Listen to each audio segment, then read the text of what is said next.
Steve Wood. It is common knowledge now that many of the Sea Org members have to endure what can only be described as slave labor under incredibly harsh conditions. They have to run everywhere, call everyone sir, and have absolutely no communication with the rest of the people at the base. In fact, they are left in total isolation and treated, it would seem, like prisoners under a Russian or North Korea regime. Add in the fact of the appalling living conditions, terrible food, and the few minutes they have to eat it, and one is left wondering at what point are they saving the planet. Surely they can't all believe that this is done for some higher purpose and that they deserve this treatment, that they brought it upon themselves. Does nobody say, WTF, this is crazy? Or do they all just accept their fate? I've heard you say many times that the majority of Scientologists don't even get into the OT levels, and if that is true, what are they doing and why? Also, I have heard it said that at the gold base, the stats are clearly marked up on the wall, and unless they are lying, this must show a constant decrease in membership, and if that is the case, can the members not see what is happening and work it out for themselves? Okay, thanks for the question, Steve, and I got a bit to say on this one, so let's just go ahead and cut to the chase. I made a couple little notes here because I've got a lot to go over. This question or variations of it are asked all the time, and let's just kind of, last week in the Q&A show, I talked a lot about some of the minutia behind the financial planning and the financial systems of Scientology, and I made a point of saying that we critics really simplify a lot of stuff in order to get across to you guys that there are abusive conditions, there are egregious human rights violations and civil rights violations occurring in the Sea Org on a fairly daily basis. Just being in the Sea Org already reduces your human rights potentials because you don't have freedom of movement, freedom of thought, freedom of speech, etc. But let's be clear. Not everybody in the Sea Org is suffering from what you described in your question. In fact, the conditions described in your question really only apply to a small set of the Sea Org, which is those people who are in the RPF, the Rehabilitation Project Force, or in the hole under David Miscavige's terror reign, right, reign of terror, or specific Sea Org members who get sent, like, say, to the Free Winds and have to end up in the down in the engine room, having to, work their asses off and doing these like weeks or months of amends work, and basically being stuck there and being a bit of a captive, being in captive conditions. Day-to-day Sea Org members work very, very long hours, do have crap to eat, don't get really paid very much, but they don't have to run everywhere. They don't have to call everybody sir. They don't have to, drop and give me 20 if their senior tells them to. That's RPF, okay? And the RPF is a special program that is a group of people who have really screwed up in some fashion according to the rules of the Sea Org, and they get sent off and sequestered in their own little area, and they're the ones who have to run everywhere, call everybody sir, and all that kind of stuff, right? I've talked about the RPF. I'm gonna, eventually I'll get my book done on that. So, because it really is its own thing, and it's just impossible to really get across the full extent of the abuse that occurs on the RPF in a comment answer format like this. I'd be talking for hours. I really would. There's so much to it. So let's talk about the levels of Scientology again. You have the public Scientologists, the lowest level Scientologists. Joe, Bill, Mary Sue, day to day, they have jobs, they have lives, they have houses, they have cars, they have kids. They just come, they pay for their services, they do their services, they go home. They're just public Scientologists. That's sort of the customer base, I guess you could say. Then you have the staff members at the mid-level. They're the ones who are working not in the Sea Org, but they sign a contract for 2.5 or 5 years, and they're working at the local churches, at the city-level churches, which we call the Class 5 organizations. And then the highest level is the C organization, and that's where things really get, the shit gets real and things are pretty tough.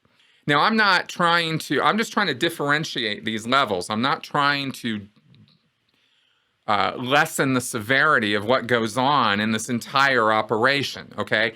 Auditing is abusive. The training, as I talked about, is abusive. I mean, everybody's getting some level of abuse. But public Scientologists, for example, would never, ever put up with, being told to run around everywhere and call every single person they see, sir, or get locked up in a room or something. I mean, they're just not going to put up with that crap, right? Something like that happens to one of them, they hit the road pretty fast. I mean, their level of dedication is also significantly less than the staff or the Sea Org, which is why, right? The Sea Org guys, the abuses that happen there, I mean, they're happening right now as you're listening to this. So don't take my attempt to differentiate the types of abuse as an effort to lessen what's going on in the whole picture. Everything I've ever said about all of this is still just as true. All right. But why would anyone put up with any level of this abuse? Okay, let's get to the heart of the matter now. It has to do with belief. It has to do with thinking or believing that what you're involved in is the single most important and most significant thing going on in the entire world. That's the mindset Scientologists get into. And they don't just get into a view that isn't this great? Isn't this wonderful? Oh my God, it's so, blah, blah, blah. It's more like it's so special. It's so amazing what they have managed to somehow connect up with in their life with Scientology that they actually feel honored to be part of it. Like, oh, I'm so lucky that I managed to find this and get involved in this and do this and be part of the most important, most amazing, and most powerful religious movement that has ever existed on planet Earth. That's how they think. That's how they talk to each other about this. And that's how David Miscavige promotes and describes Scientology to Scientologists. Okay? So this belief thing, this instills not just a belief that kind of sits there and goes, oh, it's nice that I have that belief, oh, I'm so happy that, 5 angels can dance on the head of a pin.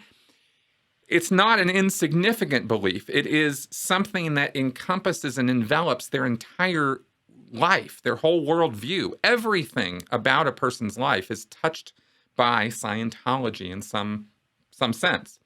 Their work situation, how they see other people, how they see non-Scientologists, how they interact with them. Everything is affected by this worldview. And it gives them, a very strong sense of purpose, because it's not just an idle belief, but it's something that involves their active participation. Even at the public level, they have to, they're constantly being pushed to go on course more, to go in session more, to do more and more and more and more and more Scientology. That's constantly what they're being pushed for. And while they might resist and push back against it after a while because they get kind of sick of all the phone calls and the incessant demands for their money, the dedication and purpose never lose their never get tarnished. You see, there are always these bright, shiny beacons of hope that they hold on to. And they cherish those beliefs. They hold on to that purpose. It's what makes Scientology significant for them and so important. And you look at this and you look at what we talk about. I describe the RPF, for example. I mean, all the things you asked in your question are the RPF.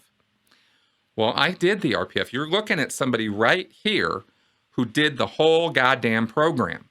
I didn't go in and go, oh my God, this is too crazy. This is insane. I can't deal with this. Get me out of here. Like about 60 to 70% of the rest of the RPF, because most of them leave, right? Well, I hunkered down and I got through it, and I endured all of that abuse. Why? Well, because I loved my wife at the time, right? I was married, and I very much wanted to make up for why I was there, and I wanted to get back with her, and so I had that goal. And I also believed, as badly as I knew the Scientology organization was not really operating the way it was supposed to, I still believed with all of my heart, I really believed that Scientology worked and that it was the only thing that was going to really be able to give any lasting, permanent gain or help to anybody. So the idea of leaving was on my mind all the time, but the way I had it painted in my head was, if I leave, I'm dooming myself to, a life of normalcy in the WOG world, and it's going to be hell. It's going to be awful. I won't have any friends. I won't have any connections. I'm going to be, it'll just be awful, right? So I was able to endure all of that on the strength of that purpose and drive. And it's kind of interesting because if you think about this, it's not unique to Scientology at all. I mean, people go to war. People go live through the very, very harsh conditions.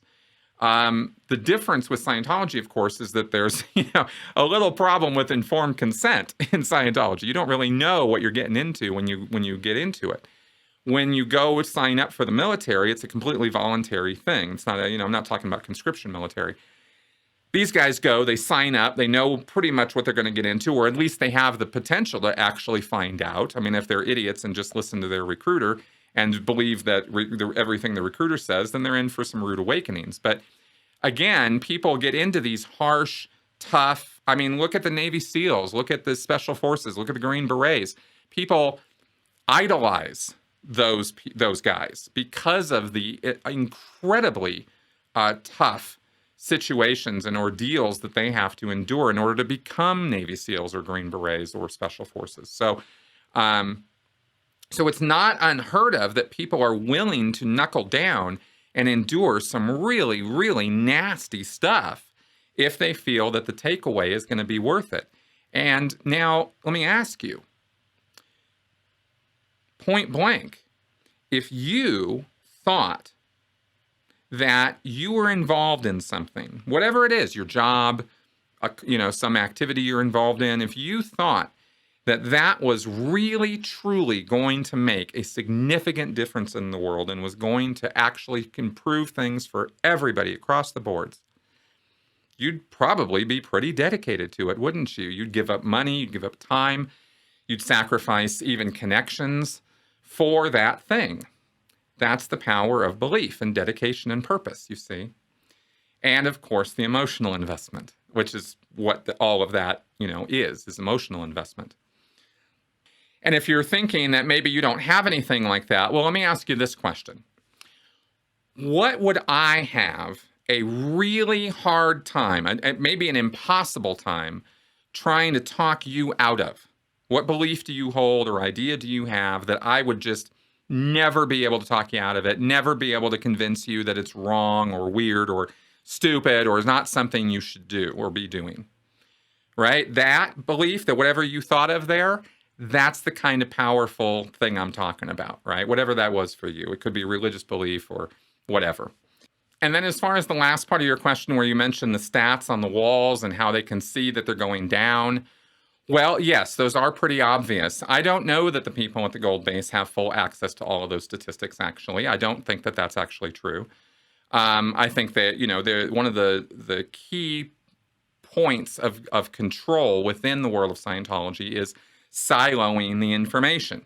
And Miscavige is a master at that. And he doesn't let, these guys know what these guys are doing. And these guys over here don't know anything about this over here.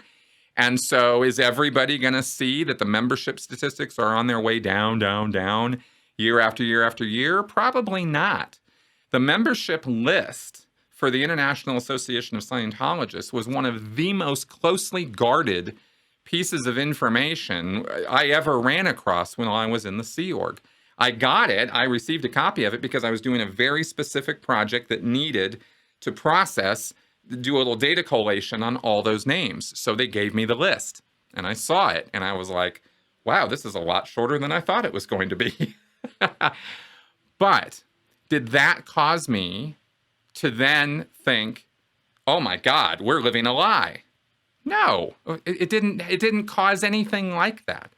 If anything, what it did is it strengthened and emboldened my purpose because it made me think we've got so much work to do to reach all these people we need to reach. And look, we're not reaching enough of them. We've got millions out there. We got to do something to, we got to get more effective. I got to work even harder to make this happen. That was the thought process that went through my head when I saw that information. So I know I'm not alone in that kind of thinking in the cult world, right? In the Scientology world. So hope and the urgency to pay attention and work harder and be more industrious and more effective is, the sort of response you'll get from Sea Org members until they just get beaten down so many times that they finally reach their breaking point. Everybody's got one, and eventually you do reach it. It's not dissimilar to, again, maybe the Navy SEALs or the Special Forces guys, right? When they get involved and they go to their first few days or week of, I think I can't remember what it's called. I don't think it's Hell Week, but the first thing they're trying to do with all the people who have qualified to get to that point in the first place, because it's hard to get qualified to even show up for the training. But if you make it that far, the first thing they're trying to do is get rid of you. They want to make it so tough, so hard, so unbelievably difficult to deal with the conditions that they're making you go through that you're going to quit. They're trying to get you to quit. They tell you repeatedly, it's okay to quit. We're okay with you leaving. If you're uncomfortable, you don't like this, you don't like what's going on, just leave. Just raise your hand and you're out of here. Let's go have a drink, right? I mean, they're encouraging it. And it's only the toughest of the tough that actually get through that. Lots and lots of guys wash out. So everybody has their breaking point, right? And in the world of the Sea Org, there are some pretty tough people there, and there are some very, very dedicated people. And I think we kind of lose sight of that sometimes. We deride their purpose. We denigrate their actions, and as well we should when they are human rights violations or they are contributing to that kind of thing.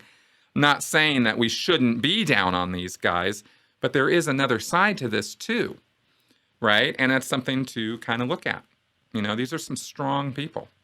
So it's just that they are thinking a little funny. Okay. Anyway, think I've gone on enough about this, but I hope that those are some of my thoughts on this subject.